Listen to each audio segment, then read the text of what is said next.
इस चैनल का मोटो ये है कि आप लोग को सेशन के स्टार्टिंग से फिजिकल एजुकेशन में पूरी हेल्प करना, ना कि लास्ट में आके वीडियोस बना के व्यूज के चक्कर में दूसरों को ये बताना कि हम भी मसीहा है, जस्ट लाइक दिस। ला देती हूँ, फिक्र मत करो बच्चों, अब तुम लोग जा सकते हो। आपका बहुत बहुत शुक्रिया आंटी। फिर मिलेंगे बेबी, बाय बाय। उसका दोस्त बनने की कोशिश मत करो। मैं और मेरी डैड इतना पीटेंगे कि अपनी शक्ल नहीं पहचान पाओगे। इतना भी कुछ खास नहीं माँ। मैं इस परिवार का डैड हूँ।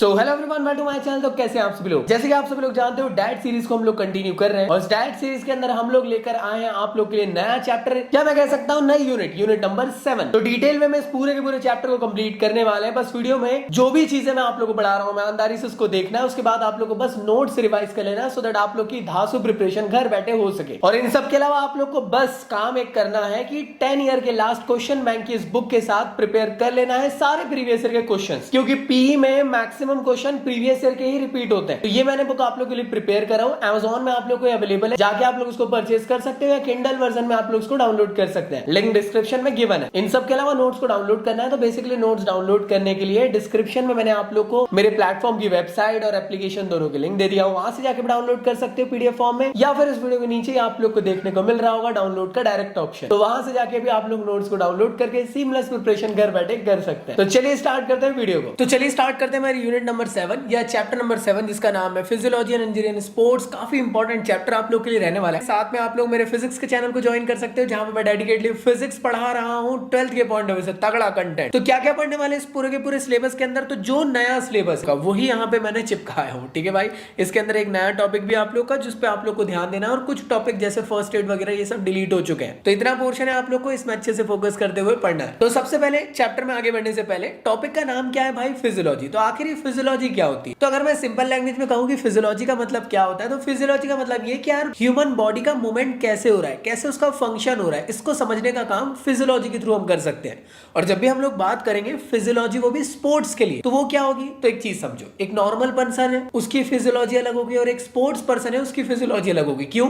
क्योंकि जैसे ही वो स्पोर्ट्स में इंडल्ज होगा, तो जो उसकी बॉडी की फंक्शनिंग है वो पूरी तरीके से चेंज हो जाएगी। तो कैसे बॉडी वर्क कर रही है, कैसे बॉडी फंक्शनिंग कर रही है आफ्टर पार्टिसिपेटिंग इन स्पोर्ट्स, उसको समझा जा सकता है स्पोर्ट्स फिजियोलॉजी से। क्योंकि यार एक चीज समझो, अगर कोई भी स्पोर्ट्स एथलीट अपना अच्छा परफॉर्मेंस नहीं दिखा पा रहा है, तो उसकी स्पोर्ट्स फिजियोलॉजी को अंडरस्टैंड करना जरूरी है, जिसके थ्रू आप उसके स्पोर्ट्स के परफॉर्मेंस को इनहैंस कर सकते हो। क्योंकि स्पोर्ट्स फिजियोलॉजी उस इंडिविजुअल पर्सन के बॉडी के एक एक मूवमेंट के एक एक फंक्शन को डिस्क्रिप्टिव फॉर्म में आप लोग को बताएगी, जिन चीजों को आप लोग करेक्ट करके अपनी परफॉर्मेंस को बेस्ट बना सकते हो। तो ये है आप लोग का स्पोर्ट्स फिजियोलॉजी, एक नंबर की डेफिनेशन यहां से ज्यादा आती है। आगे बढ़ते हैं, अगला topic physiological factor determining the component of physical fitness. बहुत ज्यादा इंपॉर्टेंट टॉपिक है इस सिलेबस से, या मैं कह सकता हूं इस चैप्टर से जो सबसे ज्यादा आ सकता है टॉपिक, वो यही वाला है। अब देखो, एग्जामिनेशन में जब ये आएगा तो हो सकता है 5 नंबर का पूरा आ जाए, या हो सकता है टुकड़े टुकड़े में आए। मतलब क्या कि फिजियोलॉजिकल फैक्टर्स कौन कौन से जिसके थ्रू आप लोग फिजिकल फिटनेस को डिटरमाइन कर सकते हो। तो ऐसे डिफरेंट है जिसके थ्रू आप फिजिकल फिटनेस को डिटरमाइन कर सकते हो। उस एथलीट की स्पीड को चेक करके, उस एथलीट की स्ट्रेंथ को चेक करके, फ्लेक्सिबिलिटी को चेक करके, एंड्योरेंस को चेक करके, ये सब चीजों को। क्लियर भाई? तो एक एक करके फिजियोलॉजिकल फैक्टर देखने वाले और डिस्क्रिप्टिव फॉर्म में याद रखेंगे।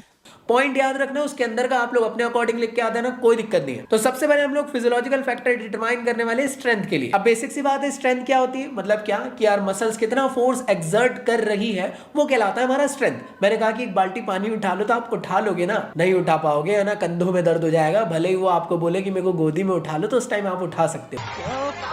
क्यों? क्योंकि आपके मसल्स के अंदर ताकत है। वो तो नखरे बता रहे थे आप। अब इसमें अगर हम लोग बात करें साइज ऑफ मसल क्या होता है, तो यहां तक क्लियर है। तो कैसे हम लोग स्ट्रेंथ को डिटरमाइन कर सकते हैं? किसी भी इंडिविजुअल की मसल की साइज को देखकर। बेसिक सी बात है, किसी की मसल साइज बड़ी है तो डेफिनेटली उसके अंदर ज्यादा स्ट्रेंथ होगी एज कंपेयर टू जो दुबला है। इसके अलावा बॉडी वेट भी बहुत ज्यादा इंपॉर्टेंट रोल प्ले करता है स्ट्रेंथ के लिए। आप खुद दिमाग लगा के बताओ, एक बहुत ज्यादा सुमो रेसलर है और एकदम साइड में ब्रूसली टाइप का आदमी है। अब ब्रूसली को जैसे सुमो रेसलर मारेगा, फेंका जाएगा भाई, उसकी मसल्स पावर ज्यादा है दोस्तों। बॉडी वेट भी एक काफी ज्यादा इंपॉर्टेंट कंपोनेंट होता है। इसके अलावा याद रखना, मसल कंपोजिशन एक काफी इंपॉर्टेंट पॉइंट है। मसल कंपोजिशन का मतलब ये, स्ट्रेंथ के लिए आप लोग को लगती है यहाँ पे मसल फाइबर्स। तो दो टाइप की मसल फाइबर्स होती है, एक होती है फास्ट ट्विच फाइबर, दूसरी होती है स्लो ट्विच फाइबर। तो किस तरीके से इन फाइबर्स का उसका कंपोजिशन है वो भी मैटर करता है। तो याद रखना जेनेटिकली भी यार मसल कंपोजिशन काफी ज्यादा रिलाय करता है। इसके अलावा अगर आप ट्रेनिंग करो तो भी आप लोग मसल कंपोजिशन को बेटर बना के अपनी स्ट्रेंथ पावर को बेटर कर सकते हो। तो मसल कंपोजिशन होना जरूरी है जिसके थ्रू आप लोग अपनी स्ट्रेंथ को यहां से डिटरमाइन कर सकते हो। इसके अलावा इंटेंसिटी ऑफ नर्वस इंपल्स, मैंने कहा कि भाई एक अलमीरा है उसको खसकाना है, 4 लोग को बुलाया नहीं खसक रही थी, लेकिन हम लोगों ने बोले कि 1 2 3 अब उठाएंगे भारत माता की जय, और एकदम से उठाया हम लोगों ने। मतलब क्या हुआ हम लोगों ने, तो यहां पे हुआ क्या, ब्रेन ने एक स्पेसिफिक सिग्नल प्रोवाइड किया कि अब पूरी तरीके से ताकत लगाना। आप खुद एक बात बताओ, कई बार होता है ना ऐसा कि कुछ काम नहीं हो पा रहा है, बहुत ज्यादा ताकत वाला काम है, कुछ चीज को उठा के इधर से उधर रखना है, लेकिन एक जोश के साथ अगर सब लोग एक दूसरे को इंकरेज करके अगर करें तो यहाँ पे नर्वस इंपल्स बहुत ज्यादा एक्टिव वे में वर्क करती है। तो जितना पावर एक्सर्ट होना चाहिए था उससे भी ज्यादा हो जाता है, जिसके थ्रू आप लोग की स्ट्रेंथ पता चलती है। ऐसे जिम में भी आप लोगों ने देखे होंगे कि जिम में अगर कोई डेडलिफ्ट लगा रहा तो आजू बाजू दोस्त यार आ जाएंगे, ताली आली बजाने लग जाएंगे कि यार उठा उठा, भले उसको कभी उठ भी नहीं सकता था फिर भी वो उठा लेगा। क्यों? Due to the nervous impulse के वजह से, कि अगर आपने सोच लिए तो डेफिनेटली आप लोग पूरी स्ट्रेंथ एक्वायर कर सकते हो। आई होप क्लियर है। इसके अलावा जो अगला आप लोग का टॉपिक है वो है फिजियोलॉजिकल फैक्टर, जिसके थ्रू आप स्पीड को डिटरमाइन कर सकते हो। स्पीड क्या होता है कि आप लोग कितना तेजी से दौड़ रहे हो, एक किस्म से वो आप लोग की स्पीड है। कैसे डिटरमाइन कर सकते हैं स्पीड को? तो सबसे पहली चीज नर्वस इंपल्स के थ्रू। अगर आपने सोचे कि आज बहुत तेजी से दौड़ना है तो मैं बहुत तेजी से दौड़ पाऊंगा। कई बार होता है ना बहुत तेजी से दौड़ रहे हो और दिमाग में अगर आया कि अरे यार मेरे से नहीं हो पाएगा, तो सच्ची में नहीं हो पाता। ये रियलिटी फैक्ट तुम करके देखना, कभी नहीं हो पाता है, मतलब वो नहीं। चिपका अपडेट आ रहा है भाई 2.0। तो मेरे ख्याल से समझ में आ रहा है। तो यहाँ पे नर्वस इंपल्स का भी बहुत ज्यादा इंपॉर्टेंट रोल प्ले करता है स्पीड के लिए। इसके अलावा मसल कंपोजिशन बहुत ज्यादा हेल्पफुल होता है, क्योंकि स्पीड में आपको एक शॉर्ट ड्यूरेशन में आपको बहुत तेजी से दौड़ना है। तो इस टाइम पे फास्ट ट्विच फाइबर मसल्स यहां पे बहुत ज्यादा इंपॉर्टेंट रोल प्ले करती है मसल कंपोजिशन के अंदर, याद रखिएगा। इसके अलावा एक्सप्लोसिव स्ट्रेंथ की बहुत ज्यादा जरूरत पड़ती है स्पीड के लिए। एक्सप्लोसिव स्ट्रेंथ मतलब आपकी पैरों की ताकत। तो इसलिए कहा जाता है जिम में कि यार जरा थोड़ा लेग्स की एक्सरसाइज किया करो, जिसके थ्रू आप अपनी एक्सप्लोसिव पावर बढ़ा सकते हो। याद रखना स्पीड के अलावा आप लोग का बहुत कुछ अचीव हो जाएगा अगर आपका एक्सप्लोसिव पावर अच्छा रहे तो, समझ रहे हो ना। स्पीड के लिए आप लोग को फ्लेक्सिबिलिटी की भी जरूरत है। पता चल रहा आप दौड़ने गए थे, नस ही चढ़ जाओगे, खत्म हो गया है ना। तो फ्लेक्सिबिलिटी होना जरूरी है, तभी अच्छे से आप लोग स्पीड जनरेट कर पाओगे। तो इन सब चीजों के थ्रू आप लोग यार डिटरमाइन कर सकते हो स्पीड को। अगली अगर मैं बात करूं एंडोरेंस, एंडोरेंस का मतलब कोई भी एक्टिविटी को कितने लंबे वक्त तक के आप कर पा रहे हो, है ना। मतलब तो इसमें सबसे पहले आता है एरोबिक कैपेसिटी। मतलब ये कि आपकी जो VO2 मैक्स है, मतलब volume of oxygen supply, maximum volume of oxygen supply, ठीक है ना दोस्त। कई लोग के साथ होता है ना कि कुछ एक्टिविटी कर लिए हाफने लग गए, मतलब थक गए भाई यार, थकान हो जाती है, कोई बात नहीं, समझ रहे हो। तो अगर आप लोग का एंड्योरेंस अच्छा नहीं है तो थकान जल्दी हो जाएगी। तो थकान को अगर आप लोग को सही करना है तो आप लोग का VO2 मैक्स की वैल्यू बेटर होनी चाहिए, मतलब एरोबिक कैपेसिटी आप लोग की बेटर होनी चाहिए, रेस्पिरेशन की क्वालिटी बेटर होनी चाहिए। तो एरोबिक कैपेसिटी 2 चीज पे डिपेंड करती है। पहला होता है ऑक्सीजन इनटेक, दूसरा होता है ऑक्सीजन अपटेक। तो अगर मैं बात करता हूं इनटेक की, इसका मतलब ये कि अमाउंट ऑफ ऑक्सीजन कितना लंग्स ले रहा है वो कहलाएगा आप लोग का ऑक्सीजन इनटेक। तो ये डिपेंड करेगा लंग्स के साइज पे, स्ट्रेंथ पे। और अगर मैं बात करता हूं ऑक्सीजन अपटेक की, तो ये होता है कि अमाउंट ऑफ ऑक्सीजन कितना एब्जॉर्ब हो रहा है और कंज्यूम हो रहा है by the muscles from the blood. तो याद रखना है 2 इंपॉर्टेंट पॉइंट है, कई बार आ जाते हैं। तो नेक्स्ट होता है आप लोग का लैक्टिक एसिड टॉलरेंस। याद रखिएगा अगर लैक्टिक एसिड टॉलरेंट बेटर रहेगा तो ये फैटिग और टायर्डनेस को डिले कर सकता है, तो ये आप लोग के लिए बेनिफिशियल है। तो इस चीज पे आप लोग को फोकस करना है, सो दैट आप लोग का एंडोरेंस इसके थ्रू भी डिटरमाइन हो सकता है। अगला होता है मूवमेंट इकोनॉमी। आप एक बात बताना, अगर आप लोग को 20 किलोमीटर तक के दौड़ना है तो आपके पूरी ताकत से शुरू में दौड़ लोगे, 100 मीटर में आप थक जाओगे भाई। आपको धीरे धीरे जॉगिंग करते हुए चलना है, सो दैट एक इकोनॉमी, मूवमेंट की इकोनॉमी बनाते हुए चलना है लंबे डिस्टेंस तक के कवर करने के लिए। बाइक में भी ऐसे ही होता है, एक ग्रीन कलर का रेंज होता है जहां पे अगर आप लोग उस स्पीड रेंज में अगर गाड़ी चलाओगे तो फ्यूल कंजम्पशन कम होगा और लॉन्ग डिस्टेंस कवर अप कर पाओगे। सेम टू सेम होता है मूवमेंट इकोनॉमी का भी, कि आप लोग एक इकोनॉमी बना के रखो, ना बहुत तेज दौड़ो ना बहुत धीरे दौड़ो, एक नॉर्मल आप स्पीड में दौड़ते हुए चलो, तो आपकी जो एनर्जी है वो भी रिजर्व रहेगी और आप लॉन्ग डिस्टेंस तक कवर अप कर पाओगे। इसके थ्रू आप एंडोरेंस को पता कर सकते हो। अगला होता है मसल कंपोजिशन। याद रखना है एंडोरेंस के लिए जो मसल कंपोजिशन में एक इंपॉर्टेंट रोल प्ले करता है वो है स्लो ट्विच फाइबर। क्लियर दोस्तों, ये जल्दी फैटिग नहीं होता है, धीरे धीरे तक के आपको एनर्जी प्रोवाइड करता रहता है। नेक्स्ट होता है फ्लेक्सिबिलिटी। कैसे आप फिजियोलॉजिकल फैक्टर डिटरमाइन कर सकते हो फ्लेक्सिबिलिटी के थ्रू? तो याद रखिएगा इसमें इंपॉर्टेंट है मसल स्ट्रेंथ। भाई अगर फ्लेक्सिबिलिटी अचीव करवाना है किसी की तो मसल स्ट्रेंथ पहले पता करनी पड़ेगी अच्छी है कि नहीं। पता चल रहा है आपने दोनों पैर उसके ऐसे पसरा है और मसल ही फट गई बीच की। क्रैश क्रैश क्रैश नहीं क्रैक होगा, देखो।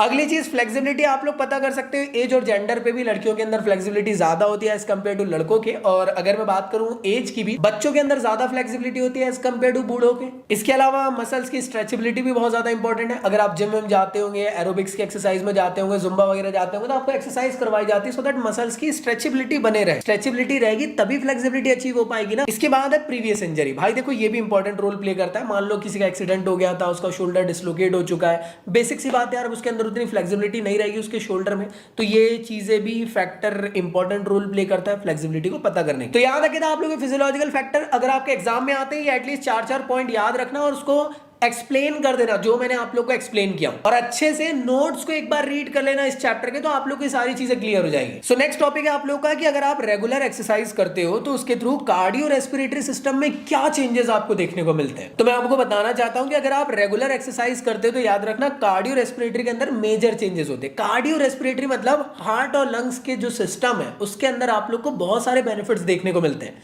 ऐसे कौन से बेनिफिट होते हैं यार? तो सबसे पहले आपको बताना चाहता हूं आपका जो हार्ट का साइज है वो बड़ा हो जाता है, मतलब हार्ट हेल्दी हो जाता है, ज्यादा ब्लड का फ्लो होगा। इसके अलावा याद रखना अगर आप लोग को हार्ट रेट का कुछ इश्यू था तो वो भी डिक्रीज होने लग जाएगा, ब्लड फ्लो आपका इंक्रीज हो जाएगा। अगर आपको ब्लड प्रेशर का इश्यू है तो वो रिड्यूस होने लग जाएगा, और अगर आपके अंदर ब्लड का वॉल्यूम कम है, मान लो आपको कम ग्राम आपका बॉडी के अंदर खून आया तो वो भी बढ़ जाएगा भाई। इन सब के अलावा अगर मैं रेस्पिरेशन की बात करूं तो लंग्स हेल्दी हो जाएंगे, लंग्स एक्सपांड हो जाएंगे, हेल्दी होने के साथ साथ बड़े हो जाएंगे, जिससे रेस्पिरेशन के लिए बेनिफिशियल रहेगा। ऑक्सीजन का जो सप्लाई है वो बेटर तरीके से होने लग जाएगा, VO2 मैक्स की वैल्यू बढ़ जाएगी, रेट ऑफ रेस्पिरेशन जो है आप लोग का ये डिक्रीज हो जाएगा। और अगर आपके अंदर एंडोरेंस की शिकायत है, आप जल्दी थक जाते हो, तो आप लोग का ये बेटर हो सकता है, इंक्रीज हो सकता है। लंग्स की एफिशिएंसी को भी बेटर करता है। अस्थमैटिक पेशेंट अगर आप लोग हो तो ये उस चीज को भी धीरे धीरे करके आप लोग को ठीक कर देगा। तो ये सब बेनिफिट्स आप लोग को देखने को मिलने वाले, याद रखिएगा एग्जाम में डेफिनेटली आप लोग को आने वाला है टॉपिक। अगली बात करें कि यार रेगुलर एक्सरसाइज करने से मसल्स में क्या चेंजेस आपको देखने को मिलेंगे, तो मैं आपको बताना चाहता हूं मसल्स एक काफी इंपॉर्टेंट कंपोनेंट है बॉडी का। बिना मसल्स के आप हड्डी के ढांचे की तरह दिखोगे। हड्डी के ढांचे के ऊपर जो आपके पूरे बॉडी के वॉल्यूम को बढ़ाती है वो है आप लोग के मसल्स, और muscles are the building block of specific human body.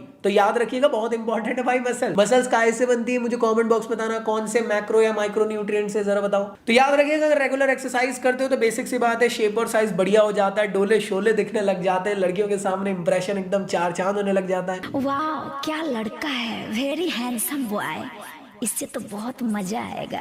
इसके अलावा याद रखना मसल्स के अंदर जितनी भी कैपिलरीज है वो ज्यादा से ज्यादा उसका फॉर्मेशन होगा। अगर आपके बॉडी के अंदर एक्सेसिव फैट है तो फैट रिड्यूस होगा, मसल साइज बढ़ने लग जाएगा। कई मोटे लोग रहते हैं वो ये बोलते हैं कि मेरा बाइसेप देखो, बाइसेप नहीं दोस्त, वो फैट का लेयर है। तो अगर आपको अपनी बॉडी के अंदर से फैट को रिड्यूस करना है दोस्तों, तो याद रखिएगा आपको रेगुलर मसल ट्रेनिंग करना पड़ेगा सो दैट आप लोग एक एस्थेटिक लुक पा सको। इसके अलावा अगर आप लोग को यार भूख कम लगती है तो डेफिनेटली आप लोग को थोड़ी भूख ज्यादा लगने लग जाएगी, क्योंकि आप लोग रेगुलर मसल्स एक्सरसाइज कर रहे हो, आप कैलोरी बर्न कर रहे हो, मसल्स आपकी वहां पे जाके टीयर अप हो रही है, तो उसको वापस से बिल्ड करने के लिए खाने की जरूरत पड़ेगी। तो खाना आप लोग की बॉडी खुद डिमांड करने लग जाती है। इसलिए आप लोगों ने देखे होंगे कि कई लोग जो जिम पहली बार जाते हैं शुरू में, तो स्टार्टिंग के टाइम पे वो अगर 2 रोटी खाते थे तो जिम के बाद हो सकता है 5-5 रोटी भी खा ले, क्योंकि फूड इंटेक बढ़ने लग जाता है। याद रखना इससे मोटे नहीं होते, जितना बॉडी को जरूरत है उतनी मांग रही है बॉडी, और कुछ नहीं है। इसके अलावा आप लोग हेल्दी रहने लग जाओगे, हेल्थ बेनिफिट्स आप लोग को मिलने लग जाएंगे। तो नेक्स्ट है आप लोग का नॉन फंक्शनिंग फाइबर जो है आप लोग के एक्टिव हो जाएंगे। नॉन फंक्शनिंग फाइबर्स का मतलब होता है यार कि मान लो आप लोगों ने कभी कुछ ऐसी बॉडी के अंदर मसल फाइबर्स है वो कभी एक्टिव ही नहीं थी, धीरे धीरे करके वो एक्टिव हो जाती। अरे यार देखो जो जिम नहीं जाता है उसकी बॉडी रहती नहीं है ना, एकदम पतले पतले हाथ रहेंगे, जिम जाएगा तो उसकी मसल्स ग्रो होने लग जाती, जो नॉन एक्टिव फाइबर्स थे वो भी एक्टिव होने लग जाते। भैया आपका बाइसेप कहाँ है? अरे दिखाता हूं, मेरा भी बाइसेप है यार, हल्के में ले लिए क्या?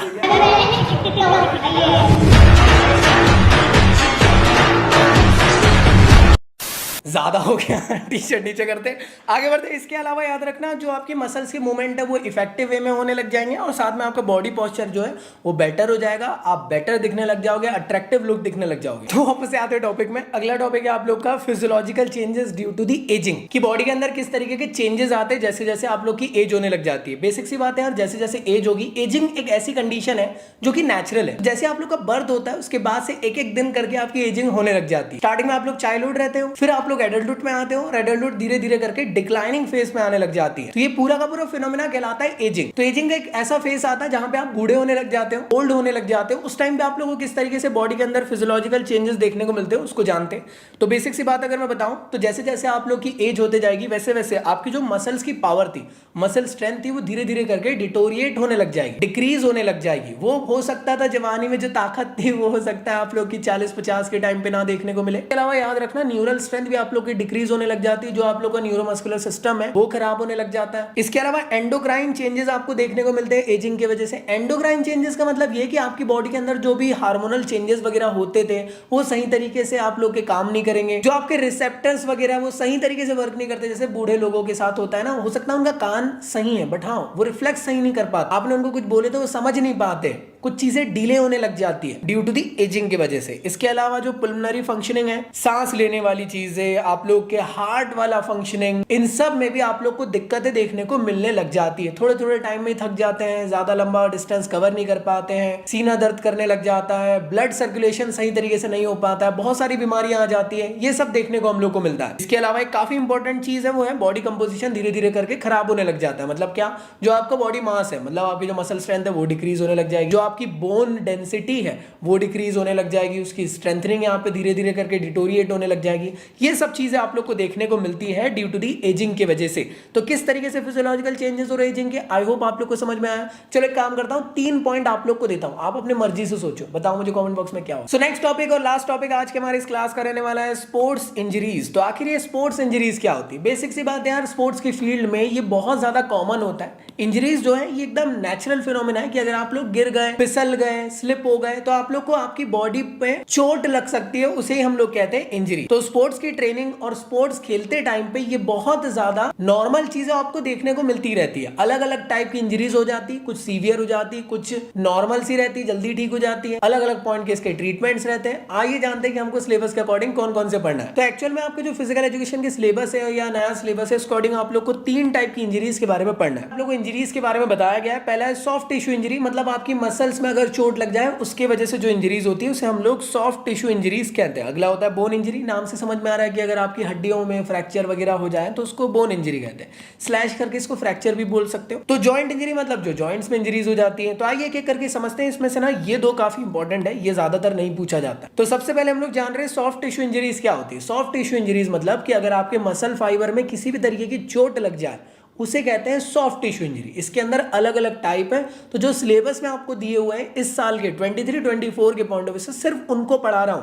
स्कूल के टीचर जो भी बोल रहे होंगे मेरे को उनसे मतलब नहीं है। जो सीबीएसई का ऑफिशियल सिलेबस है मैं उसको फॉलो करूंगा। इसके अलावा मैं आपको बताना चाहता हूं इसमें सबसे पहली जो इंजरी होती है इसका नाम है कंफ्यूजन। कंफ्यूजन क्या होता है? एकदम बेसिक फॉर्म की इंजरी कि अगर आप लोग खेल रहे कूद रहे थे और स्लिप हो गए तो हल्की फुल्की जो चोट लग जाती थी ना, खरोच लग जाती थी, वो कंफ्यूजन होता। तो मैं कह सकता हूं ऐसे टाइप की इंजरी जो डायरेक्ट हेड जो डायरेक्टली आप लोग को लग जाती है स्पोर्ट्स वगैरह में। और याद रखना ये माइनर से एक्सीडेंट कहलाता है। सोफ्रामाइसिन वगैरह टीप लगा के भी इसको ठीक कराया जा सकता है। अच्छा मुझे एक बात बताओ, हो सकता है आप में से काफी सारे लोग होंगे जो ये वीडियो एग्जाम टाइम में देख रहे होंगे, फाइनल एग्जाम में। और ये जो मैं वीडियो बना रहा हूँ ये स्टार्टिंग में बना रहा हूँ। मेरा एम था यार दोस्तों कि यार सबकी मैं मदद कर सकूँ इनिशियल टाइम पे, है ना, क्योंकि ये चैनल एक्चुअल में स्टूडेंट की मदद करने के लिए है। आप एक बात बताना, एग्जाम चल रहे हैं अभी, जो कभी जिंदगी में फिजिकल एजुकेशन नहीं भी पढ़ाते थे अब माहौल में सब पढ़ा रहे होंगे क्योंकि लोगों को व्यूज़ दिख रहे हैं। ठीक है दोस्तों, तो मुझे इतना भरोसा है तुम लोग पे कि तुम लोग मुझ पर भरोसा करते हो कि नहीं यार भैया आपने उस टाइम पे पढ़ा है जब यूनिट टेस्ट चल रहे थे, हाफ ईयरली चल रही थी, आपके प्री बोर्ड चल रहे थे, उससे पहले मैंने ये सब चीज़ें कवर अप करवाया हूँ। तो आप लोग यार कहीं ना कहीं यार इस चीज़ को दिमाग में रखना कि तुम्हारे भैया ने कभी तुम्हारे साथ धोखा नहीं किए। व्यूज़ के चक्कर में ये वीडियोस नहीं बना रहे हैं, सिर्फ और सिर्फ मदद करने के लिए बनाए जा रहे हैं। और इसके बीच में अगर आप लोगों को कुछ मैं नोट्स वगैरह ये सब सेल वेल कर रहा हूँ जो यार जिंदगी को चलाने के लिए ज़रूरत है, उन सब चीज़ों के लिए यार ये सब चीज़ें की जा रही। तो कभी आप गलत वे में मत लेना कि यार भैया आप तो ऐसा करने लग गए। ऐसा नहीं है दोस्तों, जो भी मैं कमाऊंगा उसको यहीं इन्वेस्ट करूंगा और तगड़े वीडियोस बनाऊंगा। ये मेरा प्रॉमिस है। क्वालिटी कंटेंट और अच्छी चीजों को इंप्रूव करेंगे हम लोग। ठीक है दोस्तों, मुझे कमेंट बॉक्स में जरूर बताना कि बहती गंगा में काफी सारे कौन से यूट्यूब चैनल हाथ धो रहे हैं, फिजिकल एजुकेशन एग्जाम टाइम में पढ़ा रहे हैं व्यूज के चक्कर में। और ये हो रहा होगा, 2000% गारंटी है। साल भर नहीं पढ़ाएंगे, आखिरी में पढ़ाएंगे, क्योंकि व्यूज आते हैं आखिरी में। तो नेक्स्ट होता है स्ट्रेन। स्ट्रेन क्या होता है, मान लो यार आपने उसको धोखा दे रहे हो और उसने आपको कहीं पकड़ ली कि यार तुम किसके साथ घूम रहे थे, तो फिर उसने बोली कि नाउ आई वांट ब्रेकअप। तो जैसी वो जा रही थी आपने उसका हाथ पकड़ ली, लेकिन उसने उतनी ताकत लगाई तो इस वजह से हुआ कि जो उसकी कलाई थी वो घिंच गई, जो मसल फाइबर थी वो ट्विस्ट या फिर ओवर स्ट्रेच्ड हो गई, तब उसको यहाँ पे दर्द होगा। और अगर वो पहले ब्रेकअप नहीं भी करना चाह रही थी तो इस दर्द की वजह से मैं गारंटी देता हूं कि अब तो ब्रेकअप होगा।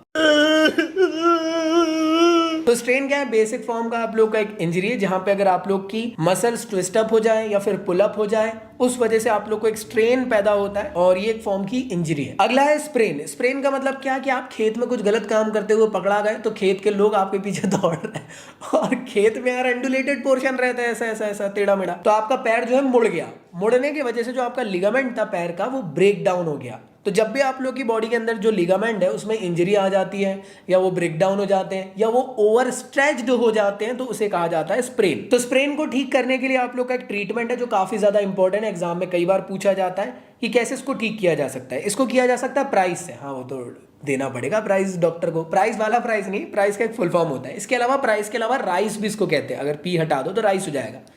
तो प्राइस का फुल फॉर्म क्या होता है, पी मतलब प्रोटेक्शन, मतलब जिसको स्प्रेन हुआ है सबसे पहले उसको प्रोटेक्शन दो, फिर आर मतलब रेस्ट, फिर उसको रेस्ट टेस्ट करवा, फिर होता है आई, आई मतलब आइस एप्लीकेशन, भैया आइसिंग करो उसको जो चोट लगी है ना, जिससे कि उसकी सूजन उतर सके। अगला होता है सी, जिसको हम लोग कहते हैं कंप्रेशन, जिसके थ्रू हम लोग यहाँ पे बैंडेज या क्रैप बैंडेज बांध देते हैं, आप लोग को पता होगा। और ई मतलब होता है एलिवेशन। देखे होंगे आप लोगों ने, अगर आपके पैर में चोट वोट लग जाती है, ओवर स्ट्रेच हो जाता है, आपको पट्टियां बांध दी जाएगी और बोला जाएगा कि एक दो पिलो रखो, उसके ऊपर आप अपना पैर रखो जिससे एलिवेट हो सके। और ये सब चीजें जो है सोरनेस एरिया को रिलीव करने के लिए होता है। तो याद रखना, प्राइस पूछ सकता है जिसमें आपको प्रोटेक्शन, आइस, कंप्रेशन, एलिवेशन ये सब बताना है। राइस पूछे तो याद रखना रेस्ट, आइस, कंप्रेशन और एलिवेशन आप लोग को लिखना है। एग्जाम में डेफिनेटली आता है तो बनना चाहिए ये चीज। तो नेक्स्ट जो आप लोग का फॉर्म है इंजरी का, उसे कहा जाता है एब्रेशन। ये तब होता है जब आप लोग ज्यादा चतरे बनते हो, कोचिंग के सामने स्टंट मारते हो और रेत में स्लिप हो जाते हो और पूरा यहाँ से लेकर यहाँ तक छिल जाता है, ऐसे जैसे भैया का छिल गया। ये चोट इतनी भयंकर रहती है कि आप लोग की हड्डी तक विजिबल होने लग जाती है, जाने लग जाता है। तो ऐसे टाइप की जो मेजर इंजरी है इसे कहा जाता है एब्रेशन। ये स्पोर्ट्स की फील्ड में आप लोग को देखने को मिल सकता है कि अगर कोई बहुत ज्यादा भड़ंत हो गई, एक दूसरे के ऊपर चढ़ गए, घुस गए, तभी आप लोग को एब्रेशन जैसी प्रॉब्लम देखने को मिल जाएगी। ये मेजर इंजरी है। कंफ्यूजन जो था ना उसके बड़े पापा है। अगला होता है लेसरेशन। लेसरेशन एक ऐसे टाइप का इंजरी है जिसमें कि यार अगर आपकी बॉडी के अंदर बड़े बड़े कट्स लग जाए, हो सकता है जो बैट्समैन है वो रन ले रहा हो, उस टाइम पे उसका पैर स्लिप हो गया और उसका हेलमेट जो है किसी बॉलर को जो पिच में खड़ा है उसको लग गया, तो हो सकता है उसके घुटने में कहीं पे वो जो हेलमेट है उसकी वजह से बहुत बड़ा कट लग सकता है। तो ये लेसरेशन ज्यादातर तब देखने को मिल सकता है आप लोग को यार कि जब कोई ऐसा स्पोर्ट्स इक्विपमेंट पहना हो कोई और नॉन स्पोर्ट्स इक्विपमेंट पहनने वाले के साथ टकरा जाए, तो प्रॉब्लम ऐसी हो सकती है जिसमें सीवियर इस तरीके से कट्स लग सकते हैं। मेजर इंजरी है दोस्तों, खून निकल जाता है इसमें। और याद रखना, कट ये कैसे लग रहे हैं, मसल ही कट जा रही है, ठीक है ना, गहरी। तो इसको ठीक करने के लिए आप लोग को हो सकता है कि यार आप लोग को यहाँ पे स्टिचेस भी लगाना पड़ सकता है। अगला होता है इंसिजन। इंसिजन जो है छोटा भाई है लेसरेशन का। ये ना बच्चा बाबू वाले जो रहते हैं ना, बाबू मेरे को माफ कर दो, मैं तुम्हारे बिना नहीं रह सकता बाबू। जो बिना बाबू के रह नहीं सकते, बाबू ने बोली कि अब मैं तुम्हें छोड़ रही हूँ और फिर बाबू के चक्कर में हाथ काट लिए तो इसे कहा जाता है इंसिजन। जहां पे आप लोग जो छोटे छोटे शार्प एजेस की वजह से कट लगा देते हो उसे कहा जाता है इंसिजन। तो आई होप तुम लोग को ये चीज याद रहेगी। तो यहां तक था आप लोग का सॉफ्ट टिश्यू इंजरी। अब बात करते हैं कि बोन इंजरीज क्या होती है। बोन इंजरीज मतलब कि जब हड्डियां का टूट जाना, वो बोन इंजरी कहलाता है, जिसका एक दूसरा नाम होता है फ्रैक्चर। तो सबसे पहला होता है सिंपल फ्रैक्चर। ऐसे टाइप का फ्रैक्चर जो बाहर से देखकर विजिबल नहीं है लेकिन अंदर से हड्डी टूट गई है। दोस्त जो है वो मजाक बना रहे हो लेकिन बेचारा रो रहा है कि सही में टूट गई भाई। एक्सरे में कराया, पता चला कि अच्छा भाई सच्ची में हड्डी टूट गई। तो ऐसे टाइप का फ्रैक्चर जो कि बाहर से विजिबल नहीं रहता लेकिन एक्चुअल में अंदर हड्डी टूट जाती है, उसे हम लोग सिंपल फ्रैक्चर कहते हैं। सेम ऐसे टाइप का फ्रैक्चर जो कि यार बाहर से देखकर विजिबल है कि यार सच्ची में हड्डी टूट गई, देखो जैसे इसका हड्डी बाहर आ, वो कहलाएगा compound fracture. It is a fracture which is break or crack in the bone that is visible through the skin. Next होता है ट्रांसवर्स फ्रैक्चर। ये बहुत इंपॉर्टेंट एग्जाम में आ सकता है, ट्रांसवर्स और ऑब्लिक। ऐसे टाइप का फ्रैक्चर जो कि राइट एंगल ट्रायंगल पे हड्डी टूट रही है, देखो एकदम सीधी इस तरीके की, उसे कहा जाएगा ट्रांसवर्स फ्रैक्चर। और इसी का एकदम दूसरा अपोजिट जो है वो ऑब्लिक है, जो कि एकदम 45 डिग्री के एंगल से कट रही है इस तरीके से डायगोनली, वो कहलाएगा ऑब्लिक फ्रैक्चर। अगली बात करूं कम्यूटिव फ्रैक्चर। ऐसे टाइप का फ्रैक्चर कि भाई आपका फ्रैक्चर तो हुआ ही हुआ है लेकिन हड्डी चूरा चूरा हो गई, मतलब नंबर ऑफ पीसेस में जो बोन है अंदर में फ्रैक्चर्ड हो गई, उसे कहा जाता है कम्यूटिव फ्रैक्चर। अगला होता है ग्रीन स्टिक फ्रैक्चर। यहाँ पे जो बोन है पूरी तरीके से ब्रेकडाउन नहीं होती, जैसे ये बोन है तो बोन का सिर्फ ऊपर वाला हिस्सा जो है ना वो बस यहाँ पे फ्रैक्चर हो रहा है, जैसे आप लोग को यहाँ पे दिख रहा है। मैं कह सकता हूँ बोन का वाला पोर्शन फ्रैक्चर हो रहा है जो सॉफ्ट है। याद रखना जो हड्डी है, हड्डी बाहर की तरफ में सॉफ्ट रहती है, जैसे जैसे आप अंदर आओगे वैसे वैसे वो सख्त होती है। बाहर वाला जो है ना सॉफ्ट बोन वो ब्रेक डाउन अगर हो जाए तो उसे कहा जाता है ग्रीन स्टिक फ्रैक्चर। कई बार एग्जाम में पूछा जाता है। अगला होता है इंपैक्ट फ्रैक्चर। इंपैक्ट फ्रैक्चर में क्या होता है, जैसे मान लो ये पूरा हाथ मेरा हड्डी है, हड्डी टूट गई और टूटने के साथ साथ एक के ऊपर एक घुस गई, वो कहलाता है आप लोग का इंपैक्ट फ्रैक्चर। जैसे हड्डी टूटी और एक के ऊपर एक हड्डी चढ़ गई, वो कहलाता है इंपैक्ट फ्रैक्चर, जहां पे जो दो बोन से वो जैम्ड हो जाती है एक दूसरे से बाय दी फोर्स। तो यहां तक मेरे ख्याल से क्लियर है। अगला होता है जॉइंट इंजरी। जॉइंट इंजरी क्या होता है दोस्तों, जॉइंट इंजरी तब हो सकता है कि जब बोन्स जो है ज्यादा ओवर पुल्ड हो जाए, तो इस वजह से आप लोग के जो जॉइंट्स है वहां पे डिफरेंट फॉर्म की इंजरीज आप लोग को देखने को मिल सकती है। अब ये कहां कहां हो सकती है, तो आपकी बॉडी में जहां जहां पे जॉइंट है वहां पे जॉइंट इंजरी हो सकती है ओवर स्ट्रेच्ड होने की वजह से। और कई बार तो कहा जाता है कि अगर कुछ ज्यादा ही ओवर स्ट्रेच हो जाए तो जो बोन है अपनी जगह छोड़कर डिसलोकेट हो जाती है। आप लोग देखते होंगे कि कई लोगों के शोल्डर डिसलोकेट हो जाते हैं, जैसे रोहित शर्मा का हुआ था मैच के दौरान। ये रोहित शर्मा हाथ मोड़ेंगे और अब कंधे पे देंगे झटका। ये देखा आपने वहां कंधा। ऐसी अलग अलग जगहों के बोन्स डिसलोकेट हो सकते हैं, उसे कहा जाएगा जॉइंट इंजरी। तो जॉइंट इंजरी डिफरेंट फॉर्म में हो सकती है। पहला हो सकता है डिसलोकेशन हो जाना जॉ का, जॉ मतलब लोअर जॉ का। जैसे आप लोग वॉलीबॉल खेल रहे हो, बॉल किसी ने स्मैश किया, टकराई और बॉल यहाँ टकरा गई, बाउंस बैक हो गई, बॉल यहाँ पे लग गई, तो हो सकता है ये जॉ आप लोग का टूट जाए। शोल्डर का डिसलोकेशन आपको हो सकता है, जैसे रोहित शर्मा को हुआ था जो मैंने वीडियो में दिखाया। हिप का डिसलोकेशन हो सकता है, कई लोग हैवी डेडलिफ्ट मार लेते हैं, स्क्वाट्स मार लेते हैं चतरे बनने के चक्कर में, किसी को इंप्रेस करने के चक्कर में, और वही डिसलोकेट हो जाता है। इसके अलावा डिसलोकेशन रिस्ट का भी आप लोग को देखने को मिल सकता है। ऐसे डिफरेंट फॉर्म के और डिसलोकेशंस हो सकते हैं, जरूरी नहीं सिर्फ यही हो। तो यहां तक के था दोस्तों चैप्टर। आई होप आपको अच्छा लगा हो, तो मुझे जरूर फॉलो अप करना इंस्टा पे, टेलीग्राम के चैनल और ग्रुप दोनों को ज्वाइन कर लेना।